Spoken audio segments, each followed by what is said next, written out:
telling you, she wouldn't move. She just sat there, listening to Steve play. The kitchen was closed, the bar was closed.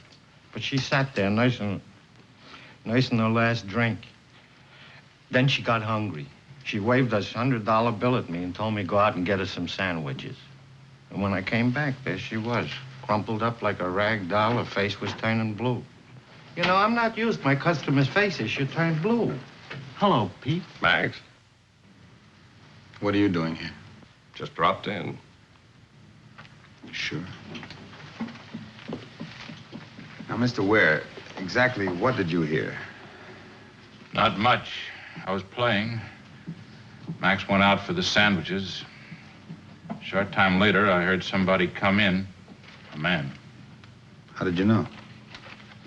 You've been listening to footsteps as long as I have, you know. You heard a man's footsteps, then what? Next sound I heard, I couldn't identify at the time, but from what you've told me, it must have been when Mrs. Stanfield slumped on the table. Is that all? That's all. Where are you going? Make a phone call.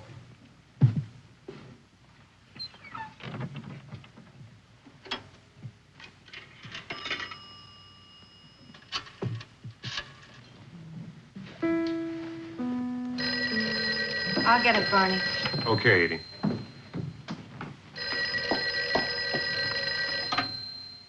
Mm-hmm. Hello, silly. Where are you, Mr. Gunn? I'm going to be tied up for a while. You better go home. Well, I could drop by your place, curl up on the couch, and boil you an egg when you come in. I've got a better idea. Get yourself some sleep in a comfortable bed. I'll call you tomorrow. I'm not that tired, and my bed's not that comfortable. The key's under the mat. Bye, silly.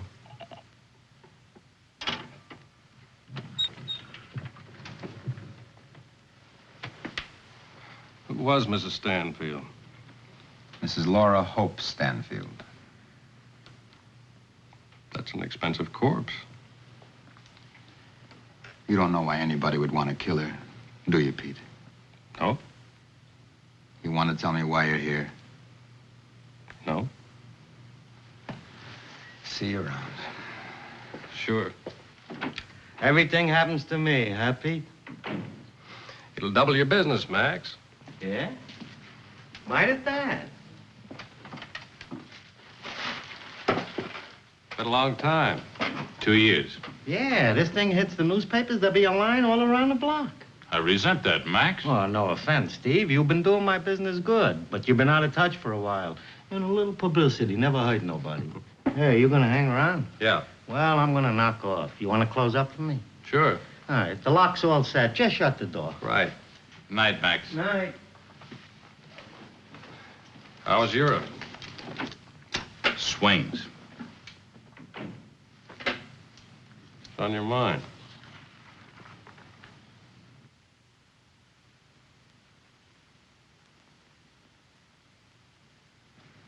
It's good to see you, Pete.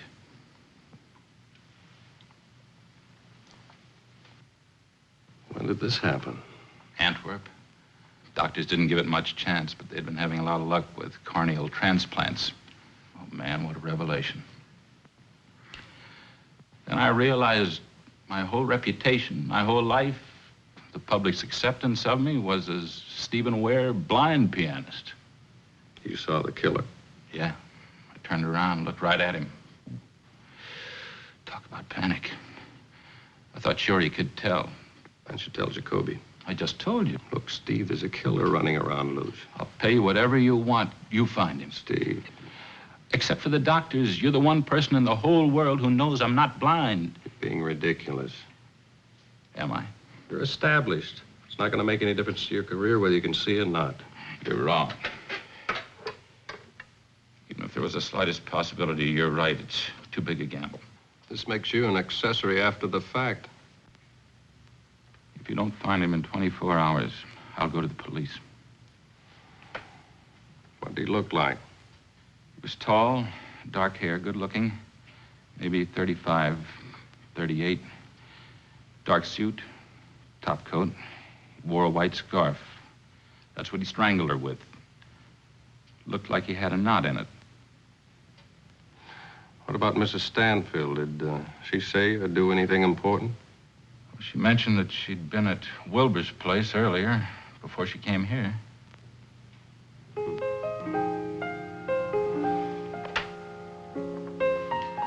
All right, Steve.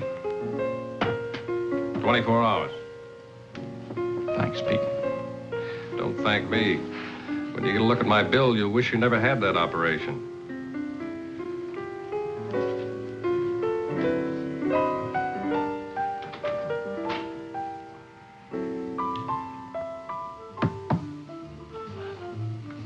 So? Peter Gunn. Crazy. Hiya, Fluky. Wow. Where's Wilbur? Like where else? Man, you're getting taller. Clean living. Wow. Ragged little child, standing on the outside, with your nose pressed up against the window, crying 'cause you ain't never had a jelly donut. But don't you care, you'll grow up and drive a shiny red sports car. No, I can't. Knows it Join a can't. country club band if you're real good. Now, I don't know Die because in a I'm... mud hole, halfway Hey. across the world. It's a But don't let profound that guess, go to Mr. your Gunn. head. You ain't so special, Pete, ragged little Meet child. Capri. Ain't you heard? Each of us Capri. is on the outside. Hey, man. 'Cause sit down. we're alone. And Thanks, here's Wilbur. the joke. Yeah. There ain't no jelly donut on the other side of that window. Only death.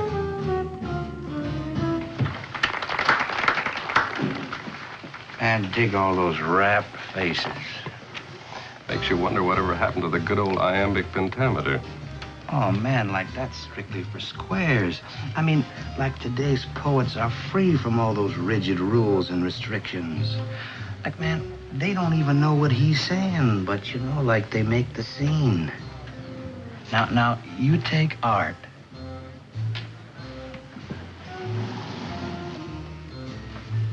You dig? Crazy. Yeah. I mean, I just finished it. I mean, there is something you can swing with. Self-portrait? What else, man? Good likeness. Yeah. You ever paint anything but yourself? I mean, now, like, why should I? I'm so infinitely complex. Let me get you a blast, Harry. No thanks, Wilbur. Cool it, man, cool it. Look, do you know a Mrs. Laura Hope Stanfield? Mrs. S? Yeah. Like she's the shining example of the plastic surgeon's art. Yeah, man, like she has had her face lifted so many times that when her neck itches, she scratches her nose. Was she in tonight? Yeah, she was. Alone? Yeah, like she was for a change. She was in to dig our champagne and Shirley Blaze. Shirley Blaze? Oh, man, you ain't been by her for a while. You should fall in. Shirley Blaze is our new intellectual ecdysiast. Like, keep on explaining. Ecdysiast, like to take off, like to peel, like to shed one's outer garments. Stripper. Wow. I mean, like, man, she makes it to a jazz quintet backed up by my rendition of T.S. Eliot's Wasteland. Big seller here, man, big. What did Mrs. S. want to see Shirley about? Well, man, like I don't know for sure, but I could take a wild swing and guess. Guess. Shirley's got herself a new cat, and this particular cat used to belong to Mrs. S.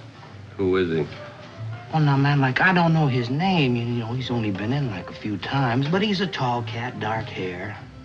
Shirley around? No, man, it's a night off. Then Mrs. S. didn't talk to her. Not unless she knew where to find her. If she did, where would that be? And a man, like if he was looking real hard, you might try to find her at home. But like I should warn you, Pete, with this chick, home ain't exactly where the heart is. You dig? I'm hit. 4677 South Beacon Street, Apartment C. I can cool. Yeah. See you around. Like parting is such sweet, swinging sorrow.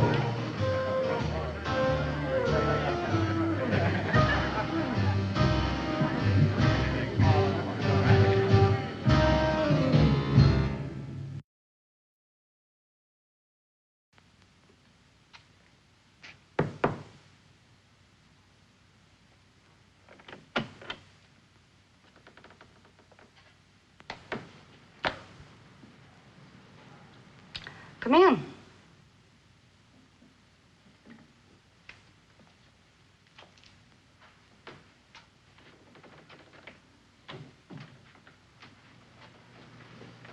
Hey, look what I found.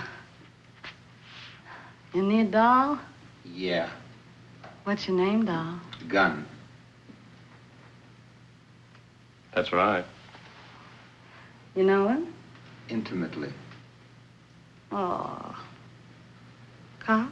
You're not even close. Oh. You mean you never heard of Peter Gunn? Ah. Sorry, baby. It's a blow, but I'll manage. Coffee? Sure. Excuse me.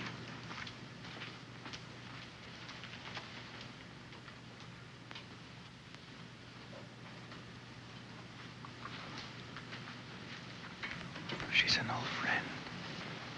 She's an old friend? I got lost?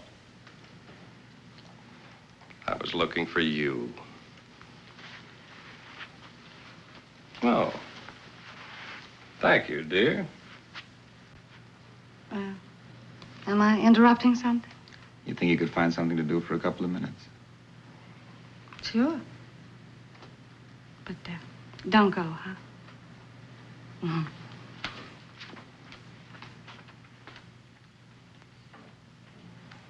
I can't tell you who I'm working for. You figure the rest.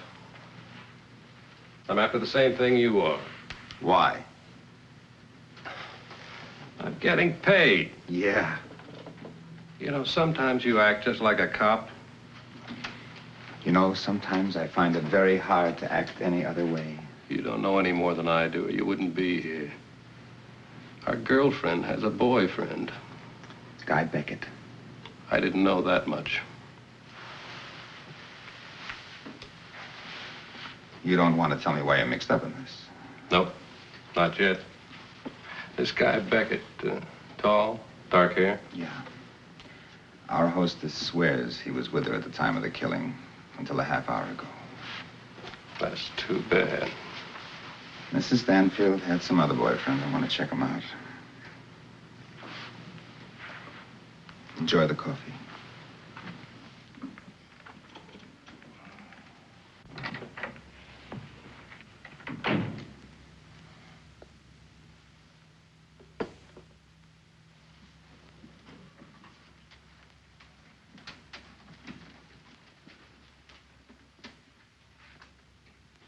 Miss Blaze?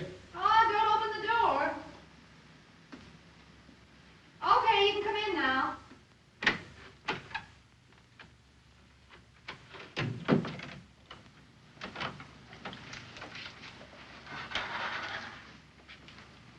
Like? Mm-hmm. This is my hobby. Takes up a lot of spare time.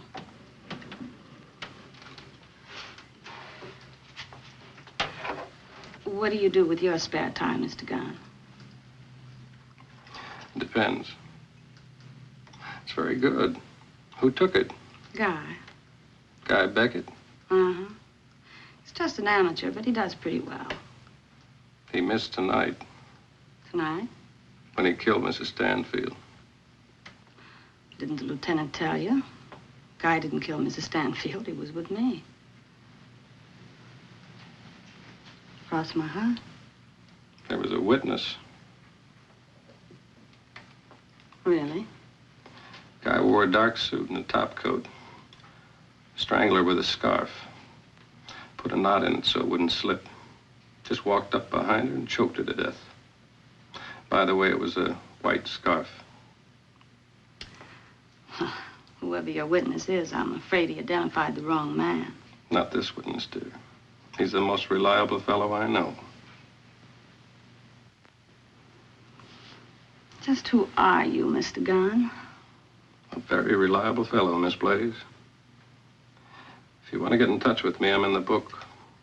You're not going. Afraid so. Uh-oh. I bet you didn't even finish your coffee. Bet you didn't either. Your developer's boiling.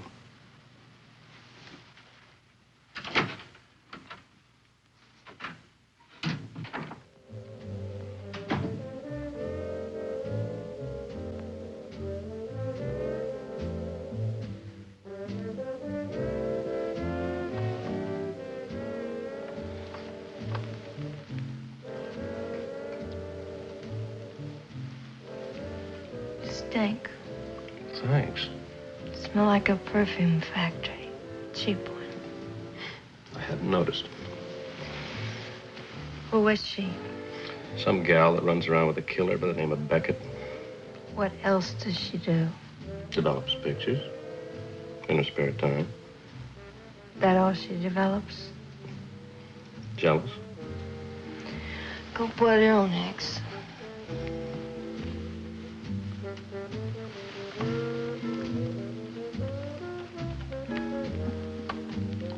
Anything?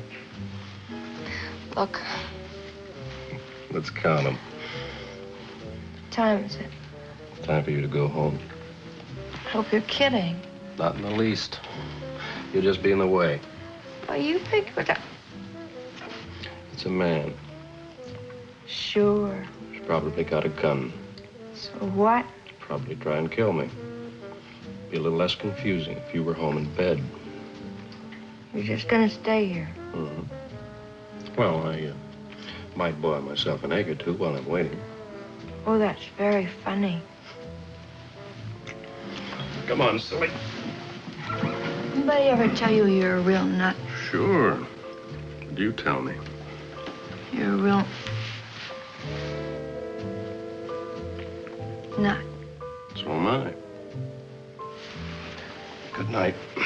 Pete, Hmm? I'll worry. You worry.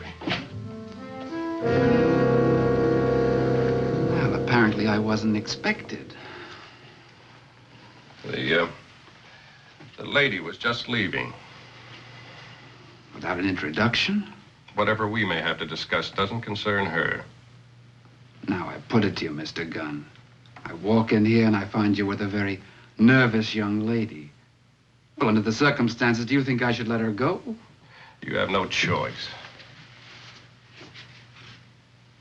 Now, why don't we all sit down?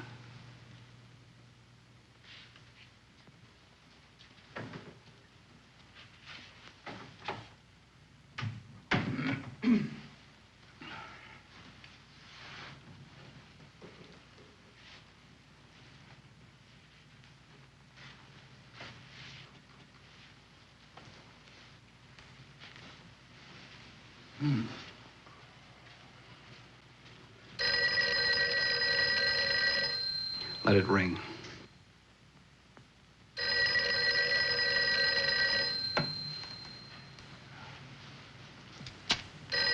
I found out a little bit about you, Mr. Gunn. You don't have a reputation for being foolish. Well, now, I'm glad to hear that. You knew Shirley would tell me, and then I'd be around to see you. I thought you might. Didn't you think I might kill you? You can't take the chance. Too many loose ends.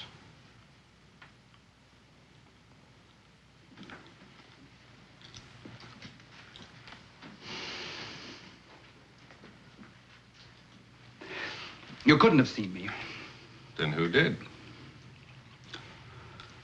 Only 2 other people in that room. One's dead and the other's blind. And if you'd seen me, you'd have stopped me. You weren't stopped. You wouldn't just let me walk out. You walked out.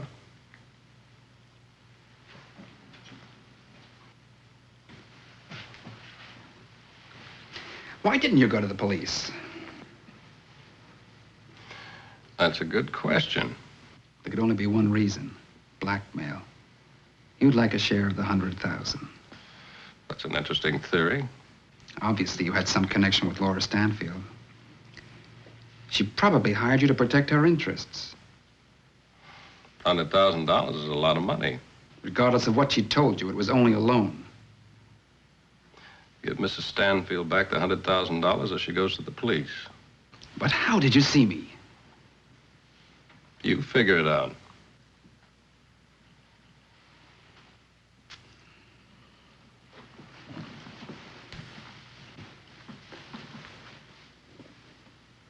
Look, Beckett, if I tell you, you still kill me.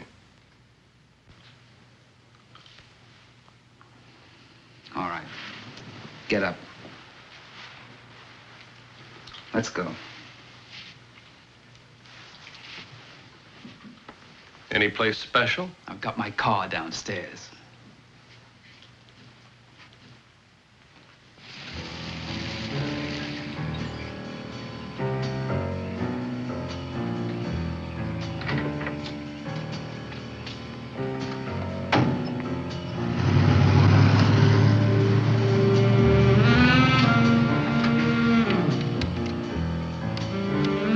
All right, let's go.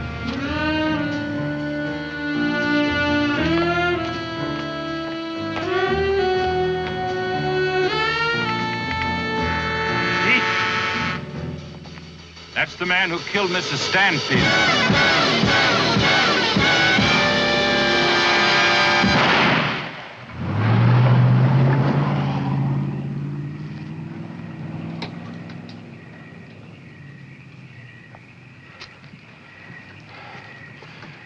Better call Jacoby.